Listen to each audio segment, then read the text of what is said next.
மகள் மூச்சு விட்டால் பூமலராது. பூமகளின் வாய்மொழியே பூஜைக்கு வேதங்களோ.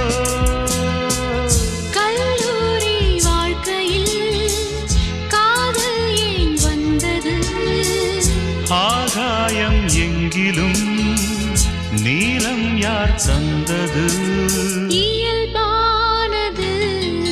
ஒரு காதல் தேவதை பூமியில் வந்தார்.